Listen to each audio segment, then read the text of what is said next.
So this is our second year that HGS has been at the conference. HGS decided to sponsor it this year because we knew that the quality of the speakers was fantastic. We really enjoyed last year what you did and how many people were here, and the quality of the speakers was excellent. As well, the quality of the people who are actually coming here as delegates is fantastic.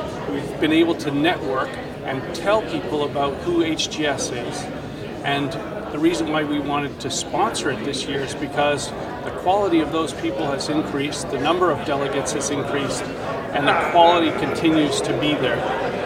We think that it's important in order to get HGS Canada the name out and how we are expanding our operations in Canada, especially in Ontario itself. We've opened new centres in Barrie. We're continuing to expand in Ontario.